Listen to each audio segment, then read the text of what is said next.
तो दोस्तों तैयार हो जाइए एक जंगल की रोमांचक सैर के लिए, जहां शेरों की कहानी इतनी धमाकेदार है कि आपकी सांसें थम जाएंगी। फिल्म की शुरुआत होती है हमारे प्यारे सिम्बा द लायन किंग से, जो अब नाला के साथ शादीशुदा जिंदगी की मस्ती में डूबा है। इन दोनों की एक नन्ही सी बेटी है कियारा, जो अपनी चुलबुलेपन से सबका दिल जीत लेती है। एक दिन नाला शिकार के लिए जंगल में निकलती है और घने जंगल में रास्ता भूल जाती है। बेचारी एक विशाल पेड़ की छांव में बैठकर इंतजार करने लगती है, मन में यही उम्मीद कि सिम्बा तो मुझे ढूंढ ही लेगा। और वाकई सिम्बा अपनी सुपर हीरो वाली स्टाइल में निकल पड़ता है। वो अपनी बेटी कियारा को प्यार से समझाता है, बेटा तुम बाकी जानवरों के साथ मजे करो, अपना ख्याल रखना, मैं तब तक तुम्हारी मम्मी को लिवा लाता हूँ। कियारा तो जंगल के दोस्तों के साथ खेल कूद में मगन हो जाती है। तभी वहां आ धमकते हैं रफीकी, जो कियारा के दादाजी हैं। वो कियारा का ध्यान खींचने के लिए कहते हैं, आओ मेरी गुड़िया, मैं तुम्हें एक ऐसी कहानी सुनाता हूँ कि तुम वाह वाह कर उठोगी। और बस यहीं से असली मूवी का तड़का लगता है, जो है मुफासा की कहानी। एक शेर जो पहले था जंगल का आवारा, लेकिन बाद में बन गया जंगल का बेताज बादशाह। अब सीन बदलता है और हम पहुंचते हैं छोटे मुफासा के पास, जो अपनी मम्मी पापा के साथ बंजर सूखी जमीनों में रहता है। वहां बरसों से बारिश की एक बूंद नहीं गिरी, जिसके चलते सारे जानवर कमजोर और बीमार पड़ चुके हैं। चारों तरफ सूखा, प्यास और निराशा का आलम है। मुफासा, जो अभी छोटा सा शावक है, अपनी मम्मी टेट से उत्सुकता भरे लहजे में पूछता है, मम्मी वो सामने जो पहाड़ रोशनी बिखेर रहे हैं वो कौन से हैं? मम्मी उसकी जिज्ञासा को देखकर मुस्कुराती हैं और बताती हैं, वो जगह है मिलेले बेटा, मैंने सुना है वहां सब कुछ है, हरियाली, पानी, खाना और शांति। वहां जानवर बिना डर के सुख चैन की जिंदगी जीते हैं। हम एक दिन वहां जरूर जाएंगे। मुफासा का छोटा सा दिल मिलेले के सपनों में डूब जाता है और वो उस दिन का इंतजार करने लगता है जब वो उस जादुई जगह को अपनी आंखों से देखेगा। तभी अचानक आसमान में काले बादल घुमड़ते हैं और बरसों बाद बारिश की बूंदें धरती को चूमने लगती हैं। सारे जानवर खुशी से झूम उठते हैं। हिरण, जिराफ और बाकी जंगलवासी बारिश की बूंदों में नहाकर उछल कूद करने लगते हैं। लेकिन ये खुशी ज्यादा देर नहीं टिकती। बारिश इतनी तेज हो जाती है कि देखते देखते बाढ़ का रूप ले लेती है। जंगल में पानी का सैलाब आ जाता है और जानवर एक एक कर बहने लगते हैं। मुफासा भी इस तेज बहाव में फंस जाता है। उसके पापा, जो एक ताकतवर शेर हैं, बिना वक्त गंवाए पानी में छलांग लगा देते हैं। वो मुफासा को अपने जबड़ों में पकड़कर किसी तरह एक पत्थर पर फेंक देते हैं। मम्मी किनारे से चिल्लाती हैं, मुफासा जल्दी इधर आ।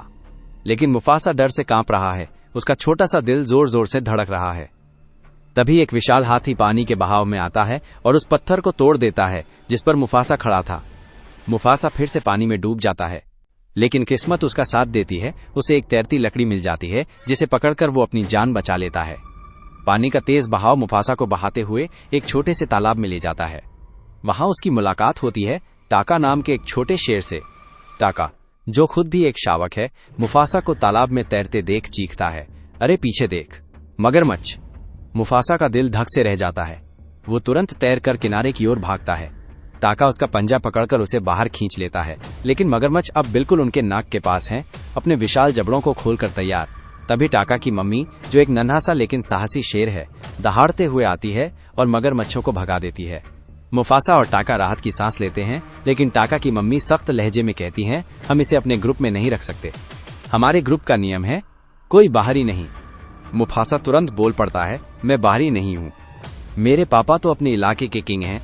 बस बाढ़ में मैं उनसे अलग हो गया। उसकी ये दुख भरी कहानी सुनकर टाका की मम्मी का दिल पिघल जाता है। वो मुफासा को अपने साथ घर ले जाती हैं, लेकिन वहां टाका के पापा, जो ग्रुप के किंग हैं, मुफासा को देखकर गुस्से से तिलमिला उठते हैं। वो कहते हैं, हम किसी आवारा को अपने ग्रुप में नहीं रखते। मुफासा फिर से अपनी बात दोहराता है, मैं आवारा नहीं, मेरे पापा किंग हैं और मैं इतना तेज दौड़ सकता हूं कि आपके बेटे को भी हरा दूं। किंग ठहाका मारकर हंसते हैं और कहते हैं, अच्छा ठीक है, अगर तू इतना बड़ा दावा कर रहा है तो टाका को रेस में हरा के दिखा, तब हम तुझे अपने ग्रुप में रखने के बारे में सोचेंगे। रेस शुरू होती है और टाका की स्पीड मुफासा से कहीं ज्यादा तेज निकलती है। वो हवा से बातें करता हुआ आगे निकल जाता है। मुफासा तो बीच में पानी की एक गहरी खाई में गिर जाता है और डूबने लगता है। लेकिन टाका, जो अब तक आगे था, पीछे मुड़ता है और मुफासा को बचाने के लिए पानी में कूद पड़ता है। वो उसे किनारे तक खींच लाता है। रेस दोबारा शुरू होती है और टाका फिर से आगे है। लेकिन रेस के आखिरी पल में टाका सोचता है, जीत से ज्यादा मुझे एक दोस्त चाहिए। वो जानबूझकर अपनी स्पीड कम कर देता है और मुफासा रेस जीत जाता है। टाका के पापा गुस्से में आग बबूला हो जाते हैं, लेकिन टाका के चेहरे पर एक बड़ी सी मुस्कान है। उसे मुफासा में एक सच्चा भाई मिल गया है। हालांकि उसके पापा उसे अकेले में चेतावनी देते हैं, टाका सावधान रहना, ये मुफासा जिसे तू अपना भाई मान रहा है एक दिन तेरा सब कुछ छीन सकता है। समय बीतता है और मुफासा व टाका जंगल में एक साथ बड़े होते हैं। दोनों जानवरों के साथ खेलते कूदते हैं, जंगल में धमा चौकड़ी मचाते हैं। लेकिन टाका के पापा मुफासा को कभी भी अपने ग्रुप का हिस्सा नहीं मानते। उनके लिए वो आज भी एक बाहरी ही है। एक दिन मुफासा टाका की मम्मी के साथ शिकार पर जाता है। टाका चुपके से उनके पीछे पीछे जाता है, ये देखने की क्या हो रहा है। लेकिन इससे पहले कि वो कोई हिरन पकड़ पाए, उनके सामने एक खतरनाक मुसीबत आ खड़ी होती है, सफेद शेर। ये शेर इतने ताकतवर और खूंखार हैं कि जंगल में हर जानवर इनके नाम से कांपता है। टाका डरकर झाड़ियों में छुप जाता है और उसकी मम्मी इसे नोटिस कर लेती हैं। जब सफेद शेर उनके इलाके के हिरनों पर हमला करते हैं तो टाका की मम्मी उनके सामने डटकर खड़ी हो जाती हैं। दोनों के बीच जबरदस्त लड़ाई शुरू हो जाती है। मुफासा जो अपनी मम्मी की तरह साहसी है, अपनी मम्मी को बचाने के लिए सफेद शेरों से भिड़ जाता है। वो अकेला ही 2 सफेद शेरों पर भारी पड़ता है और एक को तो मार ही डालता है। दूसरा शेर अपने साथी की मौत देखकर कमजोर पड़ जाता है और वहां से भाग खड़ा होता है। मुफासा टाका की मम्मी को सुरक्षित लेकर वापस लौटता है। वापस आने पर टाका और उसकी मम्मी अपने किंग को बताते हैं, अगर मुफासा ना होता तो आज मैं जिंदा ना होती। उसने अकेले उन ताकतवर सफेद शेरों से लोहा लिया और मेरी जान बचाई। ये पहली बार होता है जब किंग मुफासा को सम्मान भरी नजरों से देखते हैं। वो कहते हैं, मुफासा तुमने मेरी वाइफ की जान बचाई, मैं हमेशा तुम्हारा एहसानमंद रहूंगा। लेकिन मुफासा जो जंगल की हवाओं को पढ़ना जानता है, चेतावनी देता है। हवाएं बता रही हैं कि वो सफेद शेर बदला लेने के लिए वापस आएंगे। हमें उनकी खबर लेनी चाहिए। किंग के आदेश पर उनका खबरी शेर सफेद शेरों के झुंड में जाता है। वहां उसे पता चलता है कि मुफासा ने जिस शेर को मारा वो सफेद शेरों के बादशाह का बेटा था। बादशाह बदले की आग में जल रहा है। उसे ये भी पता चलता है कि दूसरा शेर जो उसके बेटे को अकेला छोड़कर भाग आया था, अब उसकी नजरों में गुनाहगार है। बादशाह अपने ही उस शेर को मार डालता है, जिससे मुफासा के ग्रुप को अंदाजा हो जाता है कि ये सफेद शेर कितने बेरहम और ताकतवर हैं। खबरी वापस आकर किंग को बत दिया है, वो शेर बेहद खतरनाक हैं। उनका एक शेर हमारे 2 शेरों जितना ताकतवर है। वो बहुत तेज दौड़ते हैं और जल्द ही बदला लेने यहाँ पहुंच जाएंगे। किंग ये सुनकर डर जाते हैं और टाका से कहते हैं, अगर तुझे अगला किंग बनना है तो तुझे यहाँ से भागना होगा, नहीं तो हमारा सब कुछ खत्म हो जाएगा। अगली सुबह जैसे ही सूरज की पहली किरण जंगल को छूती है, टाका की मम्मी टाका और मुफासा को समझाती है, पहाड़ों के उस पार जहाँ से रोशनी चमकती है वो जगह है मिलेले। तुम्हें वहां जाना है और तब तक छुपे रहना है जब तक ये खतरा टल न जाए, ताकि सही वक्त आने पर तुम अपनी सल्तनत दोबारा संभाल सको। टाका और मुफासा मिलेले की ओर निकल पड़ते हैं, लेकिन उनके पीछे पीछे सफेद शेरों का पूरा झुंड भी आ धमकता है। उनका बादशाह टाका के पापा से सवाल करता है, बताओ मेरे बेटे को किसने मारा। टाका के पापा अनजान बनते हैं, जैसे उन्हें कुछ पता ही ना हो। ये नाटक देखकर सफेद शेरों का बादशाह और भड़क जाता है। तभी उसके बाकी शेर जो इलाके की तलाशी ले रहे थे उसे खबर देते हैं कि 2 शेर यहाँ से भागे हैं। सफेद शेर उनकी तलाश में निकल पड़ते हैं। उनकी स्पीड इतनी तेज है कि वो जल्द ही टाका और मुफासा के करीब पहुंच जाते हैं। मुफासा जो दिल से साहसी है, टाका से कहता है, टाका हमें रुककर इनसे लड़ना चाहिए, भागना बहादुरी नहीं। लेकिन टाका जो जानता है कि वो बहुत ज्यादा हैं, कहता है नहीं, हमें भागना होगा। तभी सफेद शेर उनके सामने आ खड़े होते हैं और सवाल करते हैं, बताओ हमारे नवाब को किसने मारा। मुफासा बिना डरे जवाब देता है, मैंने मारा, मैं ही था। लेकिन सफेद शेर टाका की ओर देखते हैं, क्योंकि उसके खून से बादशाह की बू आ रही है। उन्हें यकीन हो जाता है कि टाका ही कातिल है। मुफासा चिल्लाता है, टाका को छोड़ दो, गलती मेरी है। लेकिन सफेद शेर अब टाका के पीछे पड़ चुके हैं। टाका मुफासा को साथ लेकर भागता है और एक ऊंची चट्टान के किनारे पहुंच जाता है, जहां नीचे सिर्फ पानी का सैलाब है। इससे पहले कि सफेद शेर उन्हें पकड़ ले, टाका मुफासा को लेकर पानी में छलांग लगा देता है। पानी का तेज बहाव उन्हें एक खुले मैदान तक ले जाता है। रात हो चुकी है और दोनों को भूख जोरों से सता रही है। उनके पेट में चूहे कुलबुला रहे हैं। खाने की तलाश में वो जंगल में भटकते हैं। तभी उन्हें एक शेरनी की खुशबू मिलती है। वो शेरनी है सराबी, जो उन्हें देखकर राहत की सांस लेती है। वो बताती है, सफेद शेरों ने मेरे पूरे ग्रुप को मार डाला, मैं अकेली बची हूँ। सराबी के साथ है शाजू, एक छोटा सा पक्षी जो उसका जासूस और बॉडीगार्ड है। वो सफेद शेरों के आने से पहले सराबी को छुपने की सलाह देता है। सराबी भी मिलेले जाना चाहती है, ठीक वैसे ही जैसे टाका और मुफासा। अपनी जान बचाने के लिए वो तीनों एक साथ सफर शुरू करने का फैसला करते हैं। थोड़ा आगे बढ़ने पर उन्हें खाने की खुशबू मिलती है, लेकिन ये खाना नहीं बल्कि बंदरों की खुशबू है, जिन्हें वो शिकार के लिए मार सकते हैं। इन्हीं बंदरों में मुफासा की मुलाकात होती है रफीकी से, जो उस वक्त एक छोटा सा नटखट बंदर है। रफीकी को उसके अपने बंदर पसंद नहीं करते और वो उसे अपने झुंड से निकाल चुके हैं। इससे पहले कि मुफासा और बाकी उसे खा जाएं, रफीकी चिल्लाता है, मुझे मिलेले का रास्ता पता है। ये सुनकर सबके कान खड़े हो जाते हैं। मुफासा पूछता है, सच में? रफीकी कहता है, हाँ, मैं वहां रहता था, मेरा भाई वहां है। भाई वाली बात तो झूठ थी, लेकिन मिलेले का रास्ता उसे सचमुच पता था। ये सुनकर वो उसे खाने का इरादा छोड़ देते हैं और अपने ग्रुप में शामिल कर लेते हैं ताकि रफीकी उन्हें मिलेले तक पहुंचा सके। सुबह होती है और शराबी हवाओं के रुख से महसूस करती है कि सफेद शेर अभी भी उनका पीछा कर रहे हैं। वो चेतावनी देती है, वो हमारी नस्ल को खत्म करना चाहते हैं, रुकना नहीं, चलते रहो। रास्ते में टाका, जो अब शराबी को दिल दे बैठा है, मुफासा से कहता है, यार मुझे शराबी बहुत पसंद है। मुफासा हंसते हुए टिप्स देता है, भाई उससे जाके बोल कि उसके जिस्म से गुलाब की खुशबू आती है। लड़कियां ऐसी बातें सुनकर पिघल जाती हैं। टाका वैसा ही करता है और शराबी सचमुच उसकी बात से इंप्रेस हो जाती है। लेकिन तभी उनके सामने एक विशाल हाथी झुंड आ जाता है और पीछे पीछे सफेद शेर भी करीब आ चुके हैं। दरअसल सफेद शेर इतने करीब इसलिए आ गए क्योंकि वो पहाड़ी इलाकों में लंबी लंबी छलांगे लगाकर रास्ता पार कर लेते हैं, जबकि मुफासा और बाकी नीचे से धीरे धीरे आ रहे थे। अब इन खूंखार शेरों से बचने के लिए कुछ जुगाड़ करना था। शराबी फुर्ती से एक पेड़ पर चढ़ जाती है और वहां लटके मधुमक्खियों के छत्ते को तोड़ देती है। मक्खियां हर तरफ फैल जाती हैं और हाथी तड़पकर इधर उधर भागने लगते हैं। इस अफरा तफरी में सफेद शेर हाथियों के बीच फंस जाते हैं और मुफासा का ग्रुप बच निकलता है। लेकिन शराबी, जो पेड़ पर थी, संतुलन खो देती है। वो एक टहनी से लटक रही थी और अचानक टहनी टूटने से वो सीधे हाथियों के झुंड में गिर पड़ती है। इससे पहले कि कोई हाथी उस पर पांव रख दे, मुफासा छलांग लगाकर उसे साइड करता है और अपनी जान जोखिम में डालकर उसकी जान बचाता है। हाथियों के भागने से पहाड़ों की चट्टानें टूटने लगती हैं और सफेद शेरों का रास्ता बंद हो जाता है। शराबी बेहोश हो चुकी है। रफीकी फौरन उसके पास पहुंचता है और उसकी गर्दन की नसें दबाकर उसे होश में लाता है। शराबी उठते ही पूछती है, मेरी जान किसने बचाई? मुफासा तुरंत झूठ बोल देता है, टाका ने। वो चाहता था कि शराबी टाका से इंप्रेस हो जाए।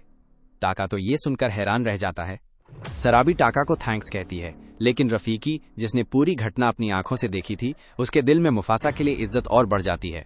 वो सोचता है, मुफासा न सिर्फ साहसी है बल्कि उसका दिल भी सोने का है। वो अपने भाई के लिए कुछ भी कर सकता है। अब ये ग्रुप बर्फीले पहाड़ों के पास पहुंचता है, जहां से मिलेले बस कुछ ही कदम दूर है। लेकिन मुश्किल ये है कि बर्फ में उनके पांव के निशान साफ दिख रहे हैं, जो सफेद शेरों के लिए रास्ता बताने का काम कर सकते हैं। मुफासा, जो हर मुश्किल का हल निकाल लेता है, शराबी के पक्षी शाजू से कहता है, तुम हमारे पीछे पीछे बर्फ को हटाते चलो ताकि हमारे निशान मिट जाएं। शाजू फुर्ती से ये काम शुरू कर देता है और मुफासा का ये आइडिया गजब का काम करता है। जब सफेद शेर वहां पहुंचते हैं तो उन्हें कोई निशान नहीं मिलता। वो कंफ्यूज होकर इधर उधर भटकने लगते हैं और मुफासा का ग्रुप एक बार फिर बच निकलता है। शराबी मुफासा की इस चतुराई से इतनी इंप्रेस हो जाती है कि उसका दिल धीरे धीरे मुफासा की ओर खींचने लगता है। उसे धीरे धीरे अंदाजा हो जाता है कि उसकी जान टाका ने नहीं बल्कि मुफासा ने बचाई थी। वो ये भी समझ जाती है कि गुलाब की खुशबू वाली बात टाका की नहीं, मुफासा की थी। अब शराबी मुफासा की तरफ आकर्षित होने लगती है। मुफासा बार बार उसे यकीन दिलाने की कोशिश करता है, नहीं, ये सब टाका ने किया। लेकिन शराबी उसे सच कबूल करने के लिए उकसाती है। उनकी ये नोक-झोंक टाका को जलन से भर देती है। उसे अपने पापा की वो बात याद आती है, ये मुफासा एक दिन तेरा सब कुछ छीन लेगा। गुस्से में टाका को और कुछ नहीं सूझता। वो सीधे सफेद शेरों के पास चला जाता है और कहता है, तुम्हारे बेटे को मैंने नहीं, मुफासा ने मारा। मेरी रगों में बादशाह का खून जरूर है, लेकिन कातिल मुफासा है। मैं तुम्हें उस तक पहुंचाऊंगा क्योंकि मुझ भी उससे अपने हिसाब चुकता करने हैं। वो उन्हें बताता है, हम मिलेले जा रहे हैं, मेरे पांव के निशानों का पीछा करो, तुम्हें मुफासा वहां मिलेगा। रात के अंधेरे में टाका चुपके से वापस लौट आता है, जैसे कुछ हुआ ही ना हो। सुबह होते ही ग्रुप अपना सफर शुरू करता है और बर्फीले पहाड़ों को पार करके आखिरकार मिलेले पहुंच जाता है। मुफासा की खुशी का ठिकाना नहीं। वो हमेशा से अपनी मम्मी से मिलेले की बातें सुनता आया था और अब वो उस जादुई जगह पर खड़ा था। वहां सारे जानवर शांति और भाईचारे के साथ रहते हैं, कोई लड़ाई नहीं, कोई झगड़ा नहीं। लेकिन ये शांति ज्यादा देर नहीं टिकती। अचानक सारे जानवरों के चेहरे पर डर की लकीरें खींच जाती हैं, क्योंकि उनके पीछे सफेद शेरों का बादशाह आ धमकता है। मुफासा हैरान है, हमने तो अपने सारे निशान मिटाए थे, ये आए कैसे? उसे क्या पता कि इसके पीछे उसके अपने भाई टाका का हाथ है। सफेद शेर बिना वक्त गंवाए मुफासा पर हमला कर देता है।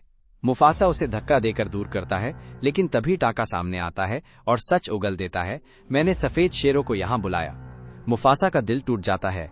उसी पल सफेद शेर उसे उठाकर पहाड़ी से नीचे फेंक देता है, लेकिन मुफासा हार मानने वाला नहीं। वो जल्दी से एक छोटी पहाड़ी पर चढ़ता है और सारे जानवरों को ललकारता है, अगर तुम आज मेरी मदद नहीं करोगे तो ये सफेद शेर एक दिन तुम्हारे बच्चों को खा जाएंगे। अभी वक्त है, हम सब मिलकर इनका मुकाबला कर सकते हैं। उसकी बात सुनकर जानवरों में जोश भर जाता है। वो एकजुट होकर मुफासा के साथ सफेद शेरों पर टूट पड़ते हैं, लेकिन सफेद शेरों की शेरनियां मुफासा को उठाकर दूसरी पहाड़ी से फेंक देती हैं। मुफासा बुरी तरह जख्मी हो जाता है। सफेद शेरों का बादशाह उसे खत्म करने के लिए करीब आता है। मुफासा अब लड़ने की हालत में नहीं है। ये देखकर टाका को अपने भाई पर रहम आ जाता है। उसे अपनी पुरानी दोस्ती और भाईचारा याद आता है। वो सफेद शेर से चिल्लाता है, उसे छोड़ दो, लेकिन बादशाह बदले की आग में जल रहा है। वो मुफासा पर फिर हमला करता है। तभी टाका बीच में कूद पड़ता है और खुद जख्मी हो जाता है। अब मुफासा और टाका दोनों भाई एक साथ उस खूंखार शेर से भिड़ जाते हैं।